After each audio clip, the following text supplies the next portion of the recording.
اللہ کی راہ میں شہادت کا کیا فائدہ ہوتا ہے اور ایمان کا لازمہ کیا چیز ہے؟ آئیے جانتے ہیں ان سوالوں کے جوابات کے بارے میں ہمارے آج کے اس ایپیسوڈ میں۔ اعوذ باللہ من الشیطان الرجیم، بسم اللہ الرحمن الرحیم۔ محترم ناظرین، السلام علیکم ورحمۃ اللہ وبرکاتہ۔ سبیل قرآن کی جانب سے پیش کیے جانے والے اس تفسیری پروگرام میں ایک بار پھر آپ کو خوش آمدید کہتے ہیں۔ آج آپ کے سامنے سورہ محمد کی آیت نمبر 5 سے 9 تک کی تفسیر بیان کریں گے۔ تو آئیے سب سے پہلے اس سورہ کی 2 آیتوں یعنی آیت نمبر 5 اور آیت نمبر 6 کی تفسیر کو جاننے کے لیے ان کی تلاوت اور ترجمے کو غور سے سنتے ہیں۔ کتاب انزلناه الیک مبارک لیدبروا آیاته ولیتذکر اولو الالباب۔ بسم اللہ الرحمن الرحیم سيهديهم ويصلح بالهم ويدخلهم الجنة عرفها لهم۔ انہیں عنقریب منزل مقصود تک پہنچائے گا اور ان کی حالت سنوار دے گا اور ان کو اس بہشت میں داخل کرے گا جس کا انہیں پہلے سے شناسہ کر رکھا ہے۔ بہترین تلاوت اور ترجمے کو سن لینے کے بعد اب آئیے آیت نمبر 5 اور 6 کے پیغامات کو بھی غور سے سن لیتے ہیں۔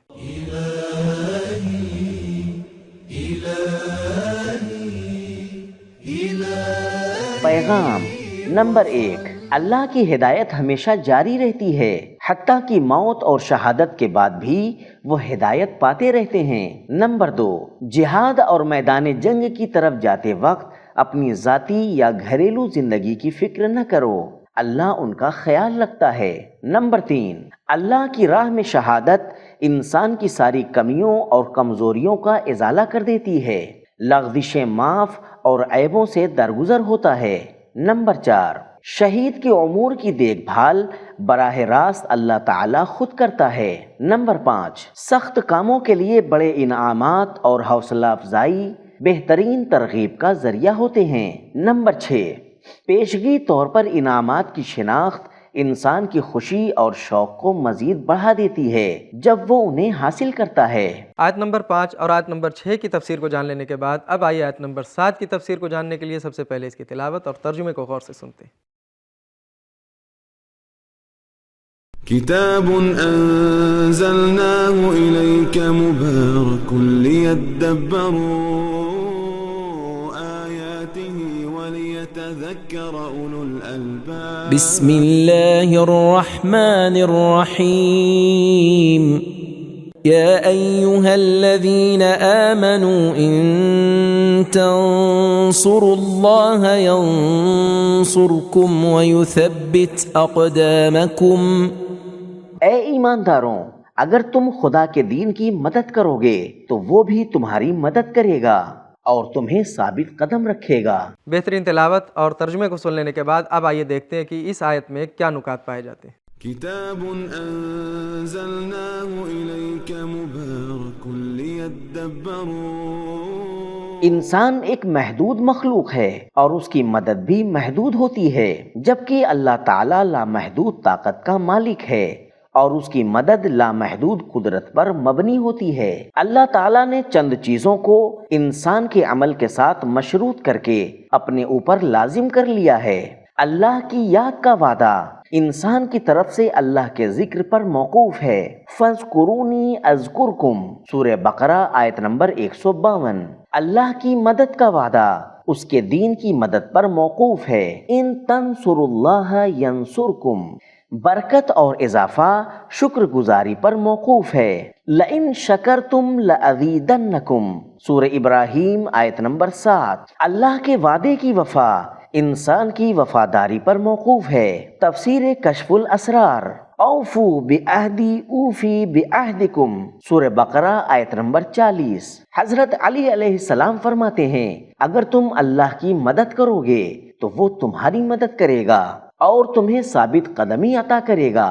اللہ تم سے اس لیے مدد نہیں مانگ رہا کہ وہ کمزور ہے، وہ تو غالب و حکیم ہے، آسمانوں اور زمین کی فوجیں اس کے تابع ہیں۔ اللہ کا مدد مانگنا صرف تمہاری آزمائش اور بہترین بندے کو چننے کے لیے ہے۔ نہج البلاغہ خطبہ نمبر 183۔ نکات کو سن لینے کے بعد اب آئیے دیکھتے ہیں کہ آیت نمبر 7 ہمیں کیا پیغام دیتی ہے۔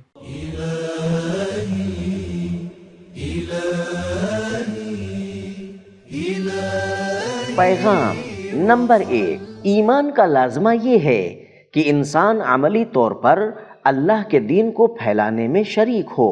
نمبر 2، محارب کافروں سے جہاد کرنا اللہ کے دین کی مدد کا ایک نمایاں طریقہ ہے۔ نمبر 3، اللہ کی سزا اور جزا انسان کے عمل کے مطابق ہوتی ہے۔ نمبر 4، جو بھی شخص اپنی سوچ، زبان اور عمل سے دین کی مدد کرے گا، اللہ تعالیٰ بھی اس کی مدد کرے گا۔ نمبر 5، اللہ کی مدد حاصل کرنے کے لیے کوشش ضروری ہے، محض تمناؤں سے کچھ نہیں حاصل ہوتا۔ ان تنصروا اللہ ینصرکم، بغیر محنت اور کوشش کے اللہ کی مدد کی توقع رکھنا بیجا توقع ہے۔ نمبر 6، اللہ کی مدد میں سب سے قیمتی عطیہ ثابت قدمی ہے، جو کامیابی کی اصل بنیاد ہے۔ اللہ کی مدد کے بعد ثابت قدمی کا ذکر آیا ہے۔ نمبر 7، اللہ کی عطائیں انسان کے عمل سے کہیں زیادہ ہوتی ہیں۔ 3 آیتوں کی تفسیر کو جان لینے کے بعد اب آئیے اس ایپیسوڈ کی آخری 2 آیتوں یعنی آیت نمبر 8 اور آیت نمبر 9 کی بھی تفسیر کو جاننے کے لیے سب سے پہلے ان کی تلاوت اور ترجمے کو غور سے سنتے ہیں۔ كتاب أنزلناه إليك مبارك ليدبروا آياته وليتذكر أولو الألباب بسم الله الرحمن الرحيم والذين كفروا فتعسا لهم وأضل أعمالهم ذلك بأنهم كرهوا ما أنزل الله فأحبط أعمالهم۔ اور جو لوگ کافر ہیں ان کے لیے تو ڈگمگاہٹ ہے اور خدا ان کے اعمال کو برباد کر دے گا، یہ اس لیے کہ خدا نے جو چیز نازل فرمائی انہوں نے اس کو ناپسند کیا تو خدا نے ان کی کارستانیوں کو اکارت کر دیا۔ بہترین تلاوت اور ترجمے کو سن لینے کے بعد اب آئیے ان دونوں آیتوں کے نکات کو بھی غور سے سن لیتے ہیں۔ كتاب أنزلناه إليك مبارك ليدبروا۔ لفظ تعس کا مطلب ہے پھسلنا، گرنا اور منہ کے بل زمین پر آ پڑنا۔ تربیت کے بہترین طریقوں میں سے ایک طریقہ تقابل موازنہ کا طریقہ ہے۔ پچھلی آیات میں مومن شہیدوں کے بارے میں فرمایا فَلَن يُضِلَّ أَعْمَالَهُمْ، اور اس آیت میں کفار کے بارے میں فرمایا أَضَلَّ أَعْمَالَهُمْ۔ یہ تقابل مجاہد مومنوں کے لیے ایک خوشخبری ہے۔ اسی طرح مومنوں کے بارے میں فرمایا یثبت اقدامکم، کہ اللہ ان کے قدم مضبوط کرتا ہے، اور اسی کے مقابلے میں کفار کے بارے میں فرمایا فتعسا لہم، یعنی وہ لغزش گاہوں اور گڑھوں میں گر جاتے ہیں۔ نکات کو سن لینے کے بعد اب آئیے دیکھتے ہیں کہ یہ دونوں آیتیں ہمیں کیا پیغام دیتی ہیں۔